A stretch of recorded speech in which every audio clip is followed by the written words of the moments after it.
Hello viewers, welcome to Magizhambu channel. Magizhambu சேனலில் இன்றைக்கி மகிழினி கிச்சனில் சத்து மாவில் கெட்டி உருண்டை செய்கிறது அப்படின்னு செய்ய போகிறேன். இது வெள்ளைக்கரைசல் கரைச்சி வடிகட்டி வச்சுருக்கேன். நாட்டு வெல்லங்கிறதுனால அது கருப்பாக தான் இருக்கும், கலரெல்லாம் இருக்காது.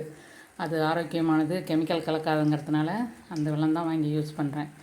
இது தேங்காய் பல்லாக அரிஞ்ச தேங்காய், அதில் தேங்காயும் போட்டுக்கணும்.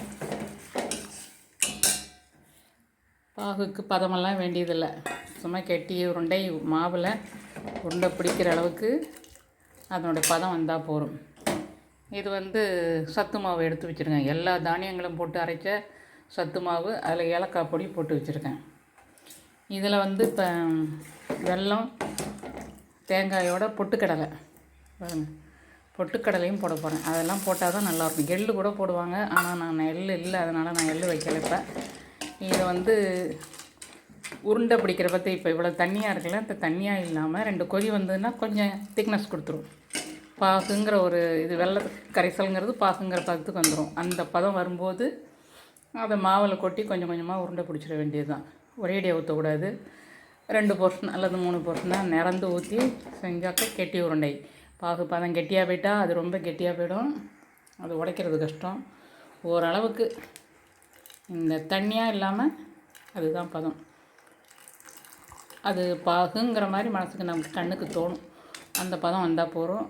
அதை ஊற்றி கெட்டி உருண்டை பிடிச்சிடலாம். இதுதான் சத்து மாவு கெட்டி உருண்டைங்கிறது.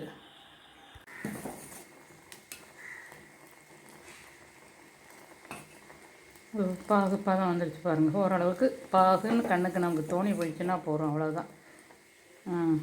இந்த அளவு தான், தண்ணியாக இல்லாமல் பாகு.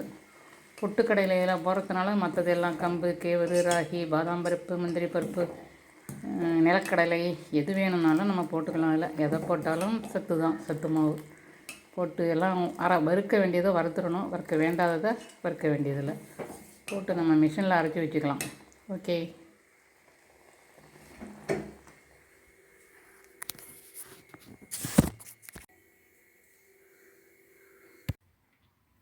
பாரம்பரிய கெட்டி உருண்டை ரெடி. சத்து மாவுனால் செய்கிற சத்து மாவு கெட்டி உருண்டை எவ்வளோ சூப்பராக அழகாக இருக்குது பாருங்கள். செம டேஸ்ட்டு.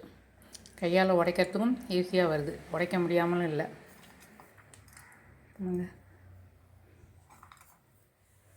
இப்படி உடைக்க வந்துடும். இது அப்படி ஒரு பதம், அந்த பதத்தில் வச்சுருக்கிறதுனால இப்படி வருது. கஷ்டப்பட்டு உடைக்க வேண்டியது பாருங்கள். இப்படி உடைச்சிடலாம். Okay, thank you.